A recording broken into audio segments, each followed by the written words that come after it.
தாய் தமிழ் உறவுகளுக்கு என் அன்பு வணக்கங்கள். தேர்தல் களம் சூடுபிடித்துக் கொண்டிருக்கிறது. திராவிட முன்னேற்ற கழகத்தின் கூட்டணிக்கும் அனைத்து இந்திய அண்ணா திராவிட முன்னேற்ற கழகத்தின் தலைமையிலான தேசிய ஜனநாயக கூட்டணிக்கும் இடையிலே கடுமையான மோதல். இரு அணிகளிலும் எந்த கட்சி எந்த பக்கம் தாவுவார்கள் என்று ஒரே பரபரப்பு.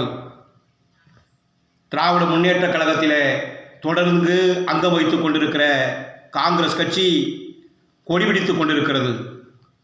ஏன் ஆட்சியிலும் பங்கு அதிகாரத்திலும் பங்கு என்று முழங்கிக் கொண்டிருக்கிறார்கள். இரண்டு பிரிவாக பிரிந்து கிடக்கிறார்கள். காங்கிரஸ் கட்சியினுடைய தமிழக தலைமை வாய்ப்பூட்டி சட்டம் போடுகிறது. டெல்லி தலைமையோ மௌனம் காக்கிறது.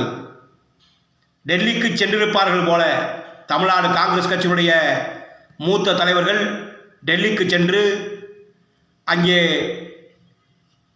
சோனியா காந்தியினுடைய இல்லத்திலே பேசியிருக்கிறார்கள்.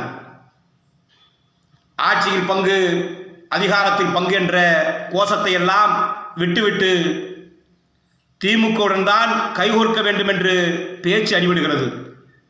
எது எப்படியோ திமுக ஆட்சிக்கு வரப்போவதில்லை. அண்ணா திமுக கூட்டணி இன்றைக்கு பலம் பெறுகிறது. தொடர்ந்து இந்த கூட்டணியிலே கட்சிகள் சேர்ந்து கொண்டிருக்கின்றன.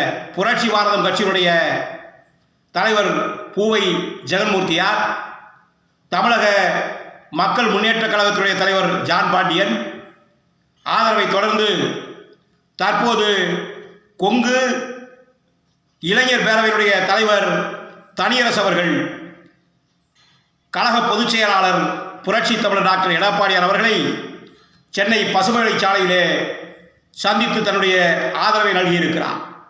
ஆக தொடர்ந்து அனைத்து இந்திய அண்ணா திராவிட முன்னேற்ற கழகத்திற்கு ஆதரவு பெருகி வருகிறது. வருகின்ற ஜனவரி 23 அன்று சென்னையிலே நடைபெறுகின்ற மாபெரும் பொதுக்கூட்டத்திலே, பிரமாண்டமான பொதுக்கூட்டத்திலே பாரத பிரதமர் நரேந்திர மோடி அவர்கள் இங்கே கலந்து கொள்கிறார்கள்.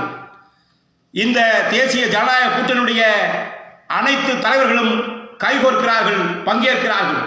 ஆக வலுவான கூட்டணி அண்ணா திமுக கூட்டணி வெற்றி பெறும். அனைவருக்கும் நன்றி. இந்த பதிவை பார்த்துவிட்டு லைக், ஷேர், சப்ஸ்கிரைப் செய்யுமாறு வேண்டுகிறேன். வணக்கம்.